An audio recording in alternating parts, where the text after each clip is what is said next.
9th standard മാത്സിലെ 10ാമത്തെ ചാപ്റ്ററായ polynomials എന്ന ചാപ്റ്ററിലെ special expressions എന്നുള്ള പാർട്ടാണ് എക്സ്പ്ലെയിൻ ചെയ്യുന്നത്. ഈ പാർട്ടിൽ പോളിനോമിയൽസ് എന്താണെന്നുള്ളതാണ് എക്സ്പ്ലെയിൻ ചെയ്യുന്നത്. നമ്മൾ ഈ ചാപ്റ്ററിന്റെ മുമ്പത്തെ പാർട്ടിലൊക്കെ കണ്ടു പോളിനോമിയൽ എന്ന് പറഞ്ഞാൽ അതൊരു ആൾജിബ്രായിക് എക്സ്പ്രഷൻ ആണ്.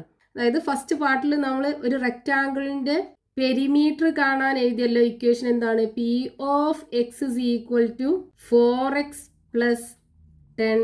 അതേപോലെ area of rectangle A of X is equal to X square plus 5x plus 6.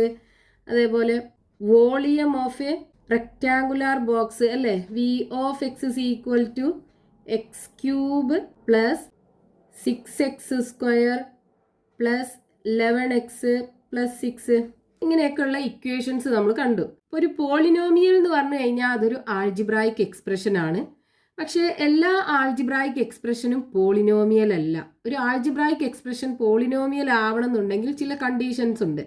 അതായത് ഇവിടെ നമുക്ക് ഈ എക്സിന്റെ മുകളിൽ എഴുതിയിട്ടുള്ള ഈ നമ്പേഴ്സ് ഉണ്ടല്ലോ, 3, 2, 2, 1 എന്നൊക്കെ പറയുന്ന ഈ നമ്പേഴ്സിനെ നമ്മൾ പറയുന്ന പേരാണ് എക്സ്പോണന്റ് അല്ലെങ്കിൽ പവർ എന്ന് പറയും. പവർ ഓഫ് എക്സ് എന്നൊക്കെ പറയും. ഈ നമ്പർ ഒരു നാച്ചുറൽ നമ്പർ അല്ലെങ്കിൽ സീറോയും ആവാം.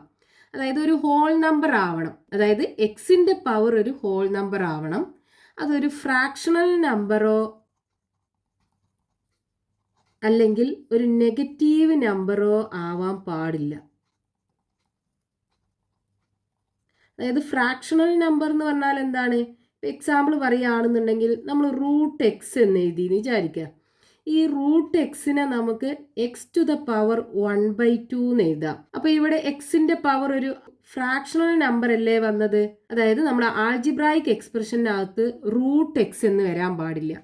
ഇനിയിപ്പോൾ നമ്മൾ ക്യൂബ് റൂട്ട് ഓഫ് എക്സ് എന്ന് എഴുതിയാലോ, ഇതിൻ്റെ എന്താണ്? നമുക്ക് എന്ത് ചെയ്യാം? എക്സ് ടു ദ പവർ 1/3 എന്ന് എഴുതാം. ഇവിടെയും എക്സിന്റെ പവർ എന്തായി? ഒരു ഫ്രാക്ഷണൽ നമ്പർ ആണ് വന്നത്. അപ്പോൾ ഒരു പോളിനോമിയലിനകത്ത് ഈ വേരിയബിളിന്റെ റൂട്ട് നമ്മൾ എഴുതാൻ പാടില്ല. അങ്ങനെ എഴുതിയിട്ടുണ്ടെങ്കിൽ ആ ഇക്വേഷൻ ഒരു പോളിനോമിയൽ അല്ല.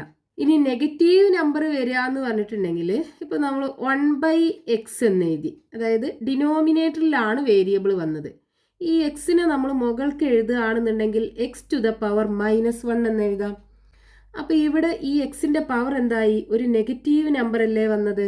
അപ്പോൾ ഒരു എക്സ്പ്രഷനകത്ത് ഈ വേരിയബിളിന്റെ പവർ ഒരു നെഗറ്റീവ് നമ്പർ വന്നു കഴിഞ്ഞാൽ ആ എക്സ്പ്രഷനും എന്തല്ല? പോളിനോമിയൽ അല്ല. ഇനി എക്സാമ്പിൾ പറയുകയാണെന്നുണ്ടെങ്കിൽ നമ്മളിപ്പോൾ ഒരു ആൾജിബ്രായിക് എക്സ്പ്രഷൻ എഴുതി P of X is equal to 4/x plus 10. ഈ എക്സ്പ്രഷനകത്ത് എക്സ് ഡിനോമിനേറ്ററിലല്ലേ വന്നത്? അപ്പോൾ ഇതൊരു പോളിനോമിയൽ അല്ല. അതേപോലെ P of X is equal to X square plus 5 root X plus 6 എന്ന് എഴുതി. ഇവിടെ ഈ വേരിയബിൾ ഒരു റൂട്ടിനകത്താണല്ലോ വന്നത്. അപ്പോൾ ഇതും എന്തല്ല? ഒരു പോളിനോമിയൽ അല്ല. ഇനി വേറൊരു എക്സാമ്പിൾ പറയുകയാണെന്നുണ്ടെങ്കിൽ P of X is equal to X to the power -2 plus 2x plus 3 എന്ന് എഴുതി. ഇവിടെ എക്സിന്റെ പവർ ഒരു നെഗറ്റീവ് നമ്പർ അല്ലേ വന്നത്? അപ്പോൾ ഇതും എന്തല്ല? ഒരു പോളിനോമിയൽ അല്ല. അപ്പോൾ ഒരു ആൾജിബ്രായിക് എക്സ്പ്രഷനകത്ത് വേരിയബിൾ റൂട്ടിനകത്ത് എഴുതിയാലും വേരിയബിൾ ഡിനോമിനേറ്ററിൽ എഴുതി കഴിഞ്ഞാലും ആ എക്സ്പ്രഷൻ എന്താവൂല? പോളിനോമിയൽ ആവൂല. ഇനിയിപ്പോൾ നമ്മൾ ഇവിടെ ഈ വേരിയബിളിന്റെ ഒക്കെ കൂടെ എഴുതിയിട്ടുള്ള നമ്പർ ഉണ്ടല്ലോ. ഇപ്പോൾ ഫസ്റ്റത്തെ എക്സാമ്പിളിലാണെന്നുണ്ടെങ്കിൽ ഈ എക്സിന്റെ കൂടെ നമ്മൾ 4 എഴുതിയിട്ടുണ്ടല്ലേ. രണ്ടാമത്തെ എക്സാമ്പിളിലാണെന്നുണ്ടെങ്കിൽ എക്സ് സ്ക്വയറിന്റെ കൂടെ ഇവിടെ 1 ഉണ്ട്. അതേപോലെ ഈ എക്സിന്റെ കൂടെ 5 ഉണ്ട്. ഇവിടെയാണെന്നുണ്ടെങ്കിൽ എക്സ് ക്യൂബിന്റെ കൂടെ 1 ഉണ്ട്. 1 നമ്മൾ സാധാരണ എഴുതൂല. ഇനി എക്സ് സ്ക്വയറിന്റെ കൂടെ 6 ഉണ്ട്. അതേപോലെ എക്സിന്റെ കൂടെ 11 ഉണ്ട്. ഇതിന്റെ ഒന്നും വാല്യൂസ് ഒരിക്കലും മാറൂല. ഇതിനെ നമ്മൾ പറയുന്ന പേരാണ് കോഎഫിഷ്യൻസ്.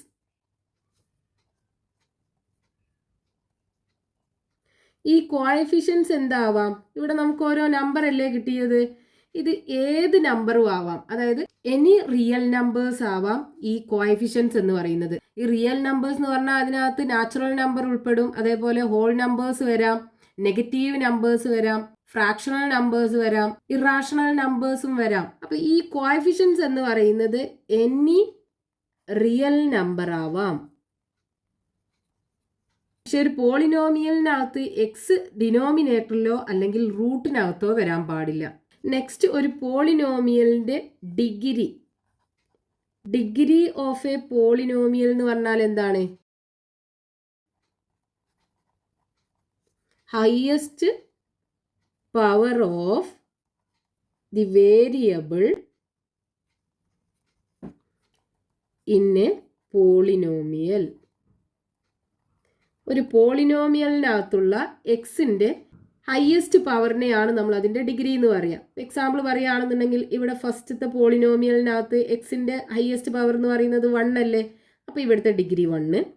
ഇവിടെ എക്സിന്റെ ഹയസ്റ്റ് പവർ എന്ന് പറയുന്നത് 2 ആണ്. അപ്പോൾ ഇവിടുത്തെ ഡിഗ്രി 2. ഇനി ഇവിടെ എക്സിന്റെ ഹയസ്റ്റ് പവർ എന്ന് പറയുന്നത് 3 അല്ലേ? അപ്പോൾ ഇവിടുത്തെ ഡിഗ്രി 3.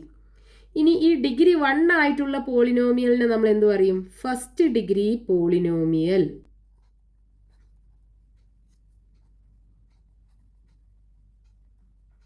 ഈ ഫസ്റ്റ് ഡിഗ്രി പോളിനോമിയലിന്റെ സ്റ്റാൻഡേർഡ് ഫോം എന്ന് പറയുന്നത് ax പ്ലസ് ബി. ഇവിടെ എ എന്താവാൻ പാടില്ല? 0 ആവാൻ പാടില്ല. അതായത് A not equal to 0. A 0 ആയി കഴിഞ്ഞാൽ എന്ത് സംഭവിക്കും? ഈ എ ഇൻറ്റു എക്സ് എന്ന് പറയുമ്പോൾ 0 ഇൻറ്റു എക്സ് എന്നാവൂലേ? അപ്പോൾ ഈ ഒരു ടേം ഇല്ലാണ്ടായി പോവുമല്ലോ. പിന്നെ ബി മാത്രമല്ലേ ഉണ്ടാവുള്ളൂ. അപ്പോൾ ഫസ്റ്റ് ഡിഗ്രി പോളിനോമിയലിൻ്റെ കേസിൽ അതിൽ എക്സിൻ്റെ കോഎഫിഷ്യൻ്റ് എന്താവാൻ പാടില്ല? 0 ആവാൻ പാടില്ല. ഇനി ഡിഗ്രി 2 ആയിട്ടുള്ള പോളിനോമിയലിന് എന്ത് പറയും? Second degree polynomial. ഈ സെക്കൻഡ് ഡിഗ്രി പോളിനോമിയലിൻ്റെ സ്റ്റാൻഡേർഡ് ഫോം എന്ന് പറയുന്നത് ax² plus bx plus c. ഇവിടെ a എന്താവാൻ പാടില്ല? 0 ആവാൻ പാടില്ല. a 0 ആയി കഴിഞ്ഞാൽ എന്ത് സംഭവിക്കും? ഈ ax² എന്ന് പറയുന്നത് 0 ഇൻറ്റു x² എന്നാവും. അതായത് ഈ ടേം 0 ആയി പോവും. പിന്നെ ബാക്കി bx പ്ലസ് c എന്നാണ് ഉണ്ടാവുക. അത് first degree പോളിനോമിയലായി മാറൂലേ?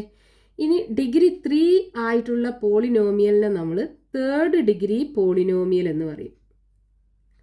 Third degree polynomial. ഇതിൻ്റെ സ്റ്റാൻഡേർഡ് ഫോം എന്ന് പറയുന്നത് ax³ plus bx² plus cx plus d. ഇവിടെ എന്താവാൻ പാടില്ല? a not equal to 0. a 0 ആയി കഴിഞ്ഞാൽ എന്ത് സംഭവിക്കും? ഈ ടേം 0 ആയി പോവും. പിന്നെ അതെന്തായി? സെക്കൻഡ് ഡിഗ്രി പോളിനോമിയലായി. അപ്പോൾ ഇത്രയാണ് നമ്മൾ പോളിനോമിയൽസിനെ കുറിച്ച് അറിഞ്ഞിരിക്കേണ്ടത്. ഇവിടെ നമ്മൾ ശ്രദ്ധിക്കേണ്ട കാര്യം എന്താണ്? ഒരു പോളിനോമിയലിനകത്ത് എക്സ് റൂട്ടിനകത്ത് വരാൻ പാടില്ല. അതായത് വേരിയബിൾ റൂട്ടിനകത്ത് വരാനും പാടില്ല. അതേപോലെ വേരിയബിൾ ഡിനോമിനേറ്ററിലും വരാൻ പാടില്ല. അതേപോലെ ഈ കോഎഫിഷ്യൻസ് ഒക്കെ എന്താവാം? എനി റിയൽ നമ്പർ, ഏത് റിയൽ നമ്പറും ആവാം. ഇനി നമുക്ക് ഈ പാർട്ടിൽ ടെക്സ്റ്റ് ബുക്കിൽ കൊടുത്തിട്ടുള്ള ക്വസ്റ്റ്യൻസ് നമുക്ക് നെക്സ്റ്റ് പാർട്ടിൽ എക്സ്പ്ലെയിൻ ചെയ്യാം.